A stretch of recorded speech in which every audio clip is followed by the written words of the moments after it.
Stéphanie La Rose, na La Rose Show. Bienvenue encore dans La Rose Show.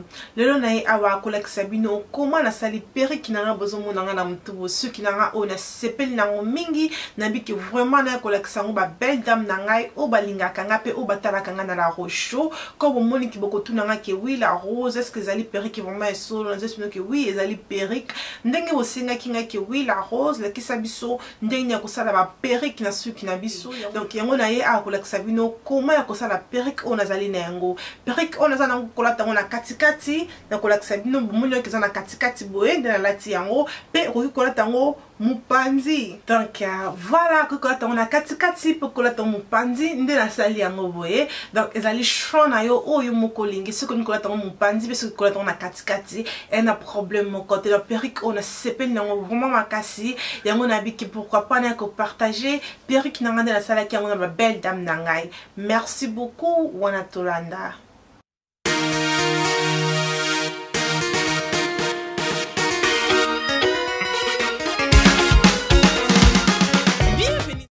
Hello liboso on a kosala na kokata lace closure na nga na kokata lace wana likolo o bozo mona nazo kata ngo vraiment la pembeni ya mesh na nga mais nazo sala ki mesh na ngai e kata na te donc kata ngo vraiment pembeni wana nde bo moni apoto na kosilisa na ko tia ngo na mutu na nga place on a lingi ki closure na ngai e vanda nde place na ko tia lace na ngai nazo utiliser moi ba biloko wana bozomu na neti sona obenga yango nini donc eza loko ezo ede ngai mpona ekanga ke plante na nga eningana te place oyo na kodepose yango donc yango nde nazokangela yango bongo e ntango na sisi na kobanda kosala liboso na kobanda kotonga closure na ngai nazotonga yango na suka yango vraiment nazosala yango vraiment ntango ozotonga bisika oyo mpenza ke suka eza mingi te na coin nango vraiment nde place nazotonga yango donc otongi yango bien tonga yango bien ekangama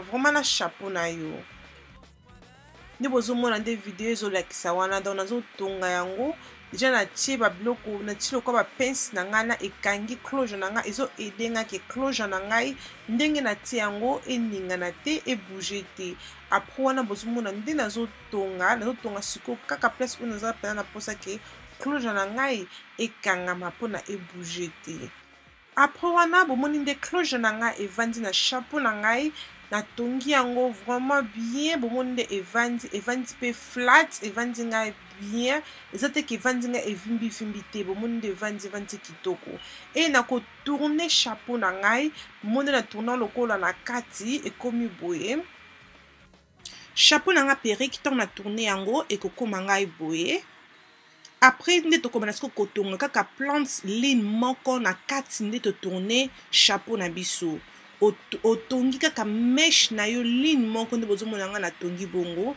mpona egarde ke ntango tokobanda kolata perruque na biso emonana te ke to eza na chapeau oyo tosaleli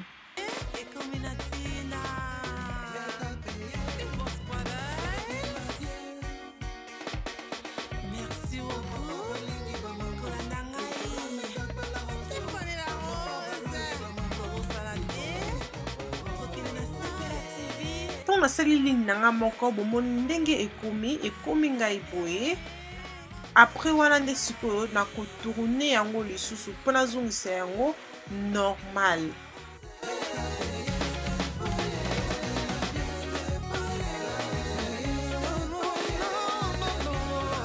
après bomoni nde ekomi mesh oyo nasali yango na kati ekomanda ko ede ngai soki ezaliki nazobenda nwani na suki nanga oyo bokomona ke chapeau ekomonana te parce que suki eza na kati yango technique tosali oyo nali vraiment technique moko ya bien il faut sala yango soki oza kozosalela chapeau na yo mpona osalela suki na yo wana nakomi kotonga suki na ngai kaka normal ozotonga suki na yo bien mpo suki na yo ezala kitoko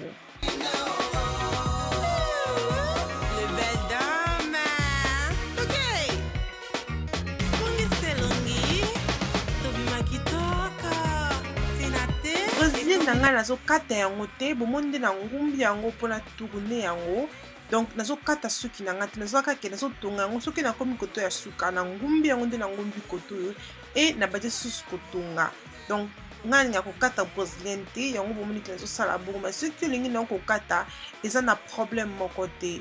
Nga vraiment na kosala brésilien na nga ezala chapeau, pour ceux qui ezali chapeau nazalaka vraiment à l'aise, eza na nga vraiment na problème te. Mais ceux qui ezali plante na kokaka te mpo na plante esalaka nga mokusa nakoma komi beta lokwa na bela motu yango kilinga susu kosala brésilien plante te nakoma kosala ngo kaka chapeau nde bozomona nazosala boye. Mpona chapeau ewumelaka mpe nabetaka motu te, motu na nga nakoyoka ngo mokusa te. Nde suki na nga vraiment na matimo likolo ndambu e nde modèle nazotonga mesh na ngai nazomataka kaka likolo zosala lokozo kende secos nde nazosala na suki na nga vraiment ezali vraiment facile so comme na likolo zotonga na kaka mai ti okokoma likolo ya suki na yo pona okangisa mesh na yo ekangama na closure. Il faut sala sûr que tongo zotonga mesh na yo il faut ekangama na closure tongo kokoma likolo.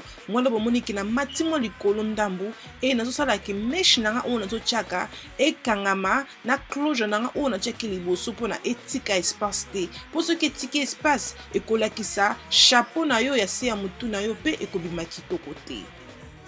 Wana siko na komi likolo na nga nde bozomona nazwi plante na nga nazokangisa yango na closure na nga donc nazokangisa yango ekoma eloko moko nde bozomona nazotonga wana donc ozokangisa plante na yo bien na closure na yo zala sûr que etiki espace te entre closure na yo na mesh na yo ozotia donc bomoni ki wana nazotonga li mesh na nga ya suka mpona nasilisa chapeau na ngai.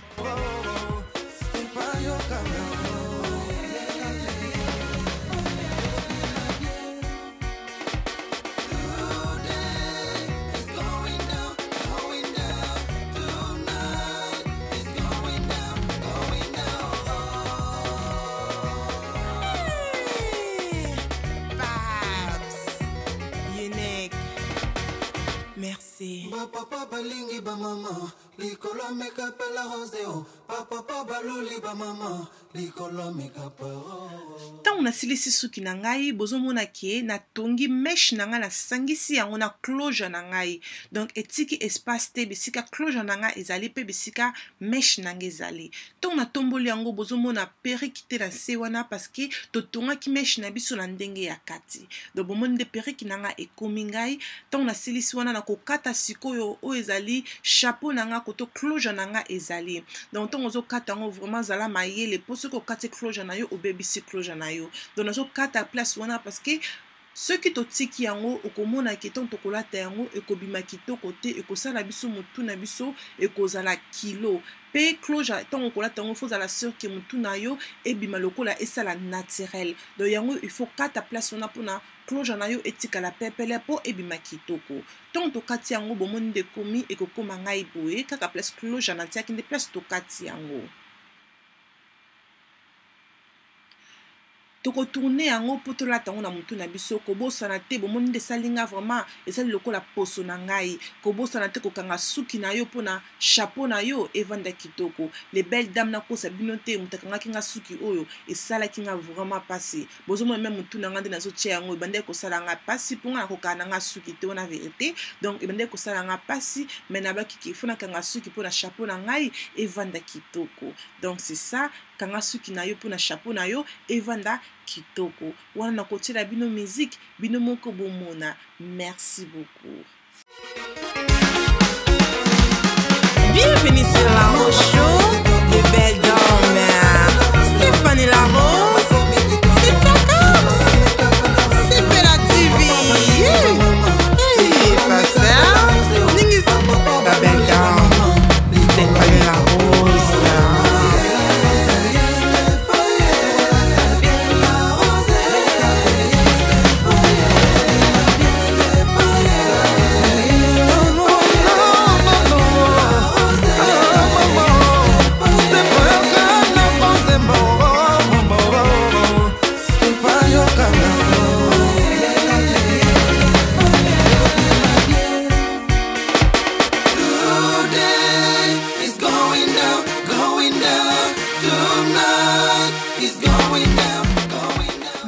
na bino nyonso bandi na nga ne bande pe bokomi na nga na suka nzambe ya pambola bino nyonso kobosana te soki video oyo ebakisi implice na mutu na yo o aime yango ekosala ngai bien pe ezala abonné na chaîne na ngai ya YouTube ya La Rose Show ekosala ngai bien makasi kobosana te koke na Facebook na ngai La Rose Show aime yango commenter tindela nga message na kozala wana mpona korépondre ya baquestion na bino nyonso. Merci na Boss Brothers, merci na mutu landaka ngai ngwana tukutani à la prochaine. Tinate et Cominatina. Bye. Bienvenue sur La Rose Show. Les belles dames. Stéphanie La Rose. C'est pas comme c'est Bella TV. Hey, pas ça. Ningis. La belle dame. Stéphanie La Rose.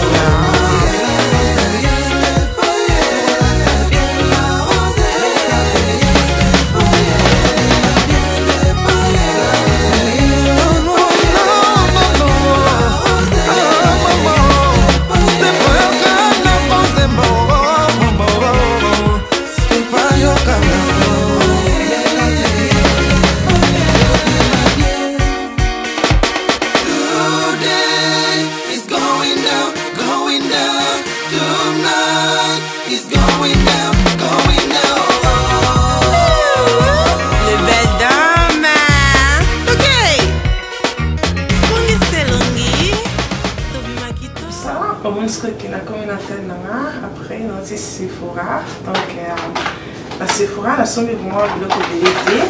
La sombi Too Faced Palette, la ligne qui palette au bima qui, là qui moi la pose en avant avec qui non ça parce que nous bima, mais la bima qui n'a bima là que ça nous belle dame. Bon la sombi Too Faced Palette oil, la Sephora, mais la où mais la qui était, puis c'est quand même souci mais. La sombi quand même le la ligne qui, la sombi au besoin en fond la ngota déjà. Donc ça la première vidéo kaka pona ngo pona ko la kisandi na ko tsaba matinde ba couleur na ngoza ko tchon nelongi comment ezo sala. Donc fond la ngola ko. Donc comme ça au monango, on était sur la couleur. Déjà vraiment joli, la couleur moko ko ça la smoke eyes, ko ça la couleur moko ya nude.